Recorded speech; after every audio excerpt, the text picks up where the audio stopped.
जय माता दी। आप सभी को चैत्र नवरात्रि 2026 के ढेरों शुभकामनाएं। बात करेंगे कि अष्टमी कब है और नवमी तिथि नवरात्रि की कब रहेगी।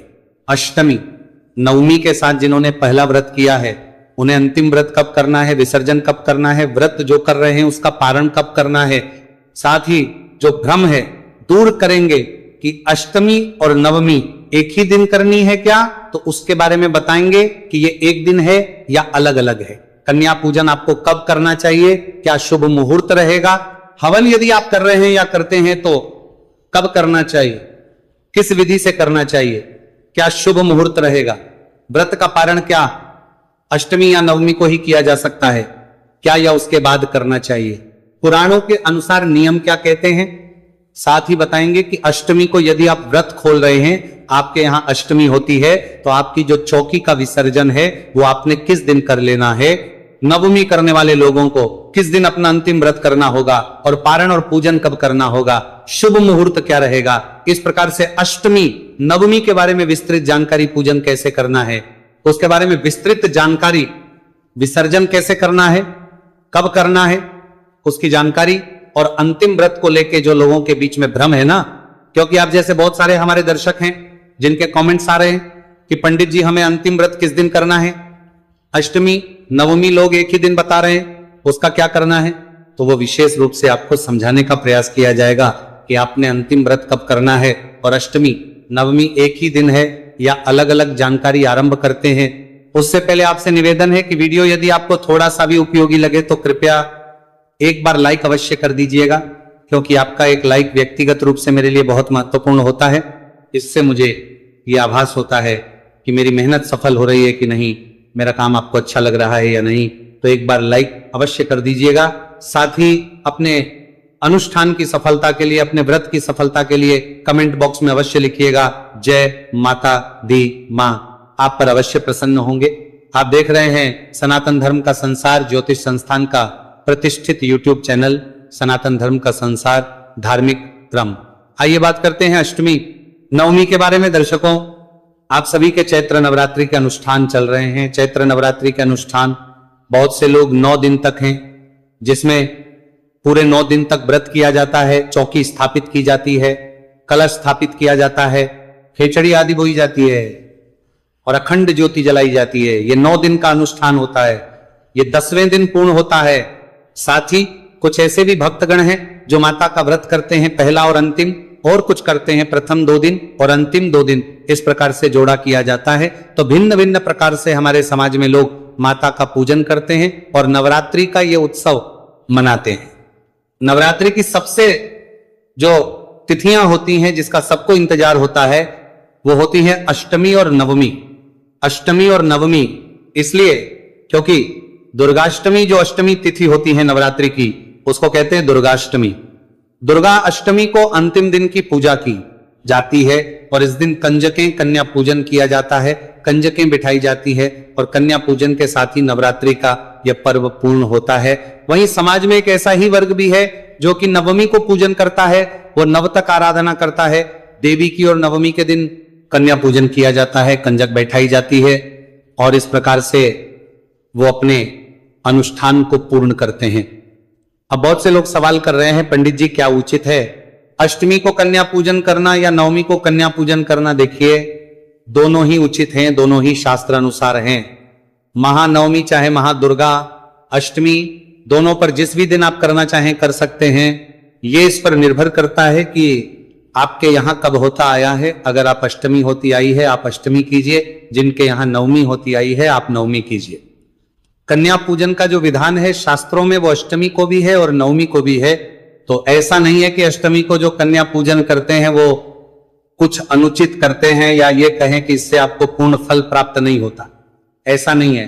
अष्टमी को भी कन्या पूजन उतना ही शुभ और मंगलकारी है जितना कि नवमी को। अंतर जो है ना वो कन्या पूजन से उत्पन्न नहीं होता, अंतर उत्पन्न होता है विसर्जन से। अंतर उत्पन्न होता है कि आप 9 दिन का अनुष्ठान अगर है तो पूर्णता कब होगी।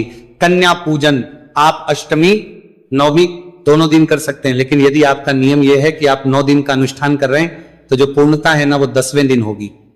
अगर आपने चौथी बिठाई है, 9 दिन का अनुष्ठान रखा है तो जो विसर्जन आप करेंगे ना वो 10वें दिन करेंगे। ये शास्त्र की विधि है, ये मेरी बनाई हुई विधि नहीं है, ना मैं अपने मन से बता रहा हूं। पुराण कहते हैं कि 9 दिन का दुर्गा अनुष्ठान होता है, 10वें दिन उसका पूजन हवन और विसर्जन होता है। तो यह विशेष रूप से आप लोग ध्यान रखिएगा कि जिसने यदि 9 दिन का अनुष्ठान किया है तो वो कन्या पूजन नवमी को करेंगे। लेकिन जो विसर्जन होगा, माता की चौकी आपने लगाई है, अखंड ज्योत जो जली है वो 10वीं को ही विसर्जित होगी, 10वीं को ही हटाई जाएगी, उससे पहले आप उसे नहीं हटा सकते। प्राणों के अनुसार यह दोष जनित है कि लोग अष्टमी करते हैं, अष्टमी को कन्या पूजन करते हैं और कन्या पूजन के साथ ही जो ज्वारे आपने बोए हैं उसका विसर्जन कर देते हैं। आपने माता की चौकी लगाई थी वो 8वें दिन ही कर दी जाती है और 8वें दिन ही आपने जो कलश स्थापित किया था उसका भी विसर्जन कर दिया जाता है। यह अनुचित है, ऐसा नहीं करना चाहिए। आप अष्टमी का व्रत करते हैं, नवरात्रि पूर्ण करते हैं, माना जा सकता है, परंतु आप विसर्जन कर देंगे। नवरात्रि का अष्टमी को यह नहीं माना जा सकता। विसर्जन जो है वो 10वीं तिथि को ही कहा गया है। जितने भी हमारे दर्शक हैं वो इस चीज को ध्यान दें कि अष्टमी अगर आपके यहां होती है तो अष्टमी कन्या पूजन के लिए कही गई है, अष्टमी आपके व्रत की पूर्णता लिए कही गई है, परंतु अष्टमी माता के नवदुर्गा जो आपने नवरात्रि का जो अनुष्ठान किया है उसके विसर्जन के लिए नहीं कही गई है। आपको 10वीं तिथि के दिन शुभ मुहूर्त में ही पूजन आदि करके विसर्जन करना चाहिए। यह बड़ी जानकारी थी जो आपको देना आवश्यक था। अब बात करते हैं जी कि अष्टमी किस दिन है और कंजकें जो हैं उनको कब बैठाना चाहिए, क्या शुभ मुहूर्त रहेगा, नवमी किस दिन है और कंजकों को कब बैठाना चाहिए, किस प्रकार से व्रत को पूर्ण करना चाहिए। तो अष्टमी वाले दिन आपको सूर्योदय पहले उठना चाहिए, उठने के बाद स्नान आदि करके स्वच्छ वस्त्र धारण कीजिए। स्वच्छ वस्त्र धारण करके आपकी जो दैनिक पूजा है ना वो उसी प्रकार से चलेगी जैसे कि अभी तक चलती आ रही थी। आप उसी विधि से आपने केतली बोई है, ज्वारे बोए हैं, माता की स्थापना की है, कल स्थापित किया है, उसी विधि से आप पूजन कीजिए, से देवी का पूजन करेंगे। विधि विधान से स्नान कराइए, तिलक लगाइए, वस्त्र अर्पित कीजिए, आप भोग लगाइए माता को, पुष्पों की माला अर्पित कीजिए माता को, तांबू अर्पित कीजिए माता को और माता को प्रणाम करके प्रार्थना कीजिए। इस प्रकार से आपने पूजन करना है। पूजन करने के बाद आप हवन कर सकते हैं, हवन करने के बाद आपने कन्या पूजन करना है। अब यहां पे एक सवाल ये आता है कि पंडित जी पहले कन्या पूजन करें या पहले हवन करें। तो पहले हवन करें फिर कन्या पूजन करेंगे, हवन के तदोपरांत ही कन्या पूजन होगा, इसका ध्यान दीजिएगा। एक सवाल हमारे पास आपका यह भी है कि पंडित जी कन्याओं को क्या नहीं देना चाहिए, ये विशेष रूप बताएं और क्या देना शुभ रहता है। देखिए, कन्याओं को आप कोई भी अच्छा उपहार दे सकते हैं। उपहार में आप उन्हें पढ़ने लिखने से संबंधित जो भी सामग्री है वो दे सकते हैं, कॉपी दे सकते हैं, ज्योमेट्री बॉक्स दे सकते हैं।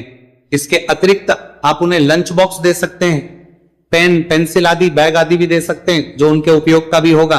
आपको क्या नहीं देना चाहिए, देखिए एक तो आजकल आप प्लास्टिक की सामग्री का प्रयोग बहुत अधिक होने लगा है। अगर आप प्लास्टिक की वस्तुओं से बच सकें तो बहुत उत्तम रहेगा कि आप प्लास्टिक की ना दें। और जो विशेष रूप से मना ही है ना वो है नुकीली वस्तुएं, तीखी वस्तुएं या कांच से बनी हुई वस्तुएं। कांच की जो सामग्री है वहां आपको नहीं देनी है। कन्याओं को काले वस्त्र आपको नहीं देने हैं। काले रंग की कोई भी सामग्री जो है वो आप कन्याओं को उस दिन नहीं देंगे। यदि आप कन्या पूजन में कपड़े आदि लाके दे रहे हैं तो वो भी काले रंग के, ब्लैक कलर के नहीं होने चाहिए। इसको बेहद ही अशुभ माना जाता है। काला रंग कन्या पूजन में सर्वोत्तम है, इसीलिए अगर संभव है तो आप लाल रंग के वस्त्र और लाल रंग की ही लेकर आएं, उत्तम रहेगा। और अष्टमी के दिन कन्या पूजन करें। कन्या पूजन में जब कन्याएं आपके घर आ रही हैं तो सबसे पहले उनका भक्ति भाव से स्वागत करें, क्योंकि एक प्रकार से आपके यहाँ 9 दुर्गाएं आ रही हैं। 9 दुर्गा आपके घर पे पधारी हैं। 9 दुर्गाओं का स्वागत कीजिए, उनको बिठाइए। चौकी है तो चौकी पर बिठाइए, अन्यथा जो भी आपके यहाँ उपयुक्त आसन है उस पर बैठाइए। बैठा के उनका शुद्ध जल पैर धुलाइए, पद प्रक्षालन कीजिए, उनका प्रेम से पद प्रक्षालन कीजिए, अच्छे कपड़े से उनको पोंछिए। ये माता स्वयं आपके घर पर आज पधारी है। पैर धोने के बाद, पैरों को पोंछने के बाद उन्हें तिलक कीजिए। रौली कुमकुम आदि का तिलक करना है, अक्षत अवश्य लगाना है और मौली अवश्य बांधनी है। इसके बाद उन्हें आसन पे बिठाइए, प्रेम पूर्वक उन्हें हलवा, पूरी और छोले, काले चने जो होते हैं ना छोले, ये प्रसाद के रूप में, भोग के रूप में प्रदान कीजिए, उनको खिलाइए। आज के समय में जो कन्याएं हैं वो नहीं खा पाती है, कई बार छोटी होती है कन्याएं तो इसलिए भी नहीं खा पाती हैं, जितना भी वो खा सके, अगर ना खा पाए उनका एक मुंह झूठा करा के ही बेशक बाकी जो है बचा हुआ सामग्री उसको आप पैक करके उन्हीं को दे दे। इसके बाद कंजकों को आप जो सामग्री लाए हैं उनके लिए उपहार स्वरूप जो भी भेंट लाए हैं वो भेंट एक एक करके दे और उनसे पैर छूकर आशीर्वाद ले और उनको विदा करें। इस प्रकार से आप कन्या पूजन करेंगे। कन्या पूजन की जो सामग्री है ना उसको भी पूजित करना आवश्यक है। वो क्या करते हैं कि सामग्री लाते हैं, रखा देते हैं, कंजकों को भोजन कराते हैं और उनको ऐसे ही उठा के दे देते हैं। ये अनुचित व्यवस्था है, अनुचित व्यवहार है उस सामग्री का। सुबह के समय जब आप पूजन कर रहे हैं ना उस समय उनको पूजना है। पूजना कैसे है कि उन्हें पहले जल से, गंगा जल युक्त जो जल है ना उसे छींटे दीजिएगा। छींटे देने के बाद उन्हें तिलक कीजिएगा, अक्षत उस पर अर्पित कीजिएगा, थोड़े पुष्प ऊपर बिखरा दीजिएगा और हाथ जोड़कर माता को प्रणाम करके, हे मातेश्वरी, ये हम कन्याओं के लिए भेंट स्वरूप लाए हैं, इसे आप नवदुर्गा के रूप में स्वीकार करें और आशीर्वाद प्रदान करें। इस प्रकार से माता से प्रार्थना कीजिएगा। ये जो सामग्री है इसको पृथ्वी पर नहीं रखना है। जो 9 आइटम जो भी आप लाए हैं ना इनको किसी थाल में सजाइएगा पूजा के समय पे और उसी में रखे रखिएगा। ये बात आप ये दे दीजिएगा। तो इस प्रकार से आपने अष्टमी को पूजन करना है सुबह का और कन्या पूजन करना है। आपके घर में यदि आपने चौकी लगा के रखी है तो उसको वैसे ही रहने दीजिएगा। आपने अगर आपके घर में कल से स्थापना की है तो उसको भी वैसे ही रहने दीजिएगा। याद रखिएगा कि जो लोग अष्टमी कर रहे हैं वो केवल कन्या पूजन करेंगे, विसर्जन नहीं होगा। और नियम तो यही रहेगा कि जब तक चौकी आपके घर में है आपको आदि का प्रयोग नहीं करना चाहिए। ये बात अलग है कि लोग अपनी सहूलियत के अनुसार, अपनी सुविधा के अनुसार चीजों को परिवर्तित कर लेते हैं। उनको लगता है कि अब हम अधिक दिनों तक लहसुन प्याज के बिना नहीं रह सकते तो अष्टमी को ही सब प्रवाहित कर देते हैं और उसके बाद अष्टमी के शाम को ही वो अपने हिसाब से जो भी खाना होता है, जो अनुचित व्यवहार भी हो सकता है, तामसिक पदार्थों का प्रयोग भी होता है, उसमें आप लग जाते हैं। शास्त्र ये कहते हैं कि संयम बहुत आवश्यक है। पूजा का दूसरा नाम संयम है। यदि आपके जीवन में संयम नहीं है, ये जो पूजा है जो आप कर रहे हैं ये व्यर्थ है। दिखावे की पूजा करना बंद कीजिए, मन से विचार अच्छे रखिए और ये ना सोचिए कि ये आपके ऊपर किसी प्रकार की पाबंदी लगी है। आपका मन करता है स्वतः किसी चीज को त्यागने का तो त्यागिए। अगर मन नहीं करता है तो इस प्रकार की पूजा पाठ आपको नहीं करने चाहिए। ऐसा नहीं कि आप दुखी होकर कोई पूजा पाठ कर रहे हैं, उसका कोई लाभ नहीं होता है। यदि किसी को इसकी बहुत जल्दी है कि जल्दी से ज्वारे आदि और जो चौकी आदि है इसका विसर्जन किया जाए जिससे कि हम अपने हिसाब से चीजों को खा सके, तो वह अनुचित व्यवहार है। इसके लिए आप माता की पूजा को पहले समाप्त नहीं कर सकते। नवमी तिथि की बात करें और किस दिन आपको कन्या पूजन करना है, अष्टमी, नवमी कब है, शुभ मुहूर्त कब है, इसके बारे में बताएं। उससे पहले जानते हैं आपका एक बहुत ही महत्वपूर्ण सवाल जो हमारे पास आ रहा है कि अंतिम जो व्रत होगा, क्योंकि बहुत से लोग हैं जो पहला व्रत करते हैं और अंतिम व्रत करते हैं, तो वो अंतिम व्रत हमें कब करना चाहिए, किस तिथि पर करना चाहिए। देखिए दर्शकों, ये आपके ऊपर निर्भर करता है कि अंतिम व्रत आप कैसे करेंगे। ये इस प्रकार से आपके ऊपर करता है कि आपके यहां अष्टमी की जाती है या नवमी की जाती है। अगर अष्टमी आपके यहां की जाती है तो आप सप्तमी को व्रत करेंगे और यदि आपके यहां नवमी की जाती है तो अंतिम व्रत आपका अष्टमी को होगा। यहां एक और संशय आपका दूर करें जो आपके मन में किसी ने टाल दिया होगा कि सप्तमी और अष्टमी एक ही साथ है क्या। जी नहीं, सप्तमी और अष्टमी दोनों अलग अलग दिन है, दोनों एक साथ नहीं है। एक नवरात्रि कम हुई थी लेकिन वो नवरात्रि तिथि थी तृतीया, इसीलिए दूसरा और तीसरा नवरात्रि एक साथ था, द्वितीया और तृतीया नवरात्रि एक साथ थे। अभी जो तिथि है वो सब एक एक दिन में एक एक तिथि है, चाहे वो चौथी हो, पांचवी, छठी, सातवीं, सब तिथियां एक एक दिन में पूर्ण रूप से है। इसीलिए सप्तमी अष्टमी एक नहीं।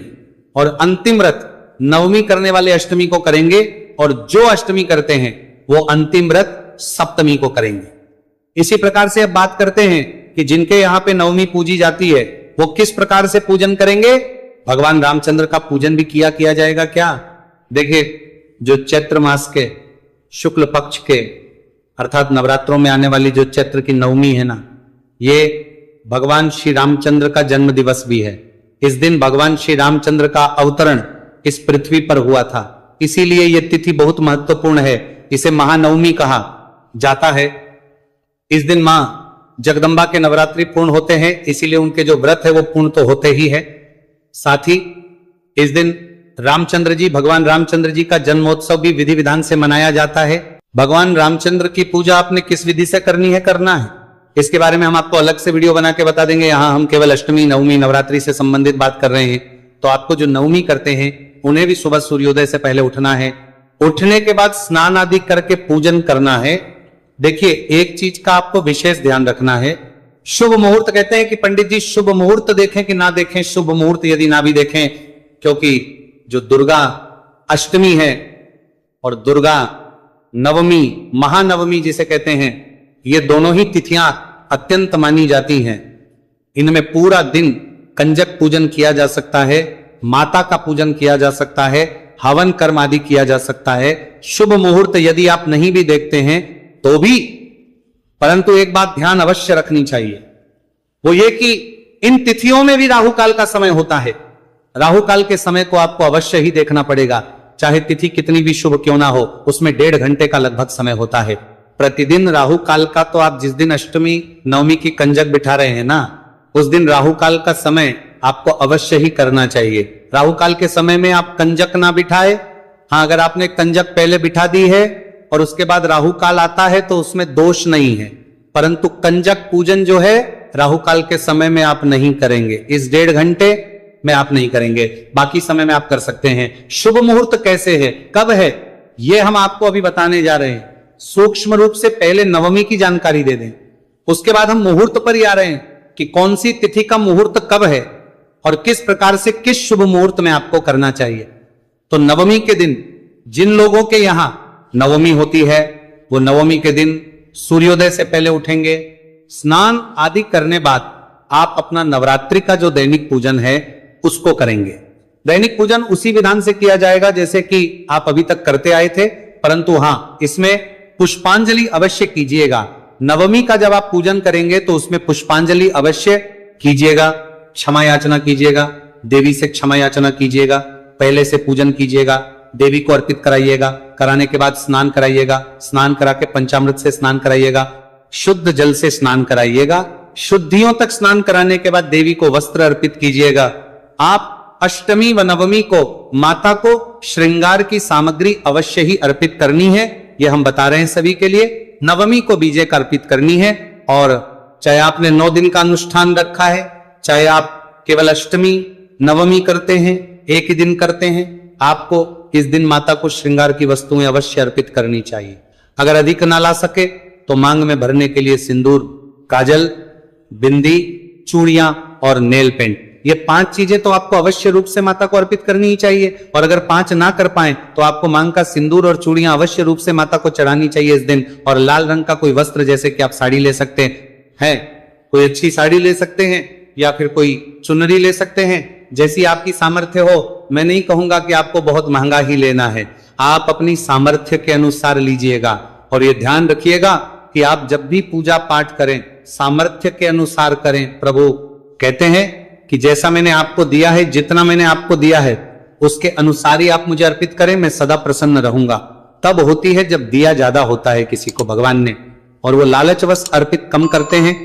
वहीं भगवान जो आर्थिक रूप से कमजोर लोग हैं उनके लिए भी कहते हैं कि मैंने यदि आपको अधिक नहीं दिया है, कि आपकी किस्मत या जो भी आपके कर्म रहे होंगे उसके अनुसार यदि आपको कम मिला है तो कभी भी मुझे अधिक आवश्यकता नहीं है। अर्पित करने की ऐसा नहीं है कि यदि एक स्वर्ण से मुझे पूज रहा है तो आप भी स्वर्ण से ही पूजिए, जो आपकी सामर्थ्य है ना उसके अनुसार पूजिए, श्रद्धा से पूजिए, भक्ति भाव से पूजिए।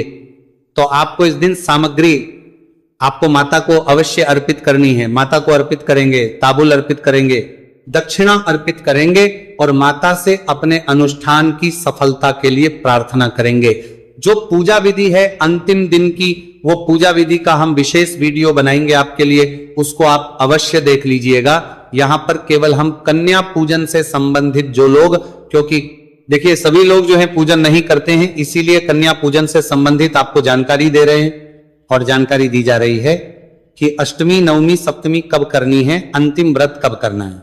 जो सामान्य जानकारी होती है सभी के लिए, वो जानकारी इस वीडियो में प्रदान की जा रही है।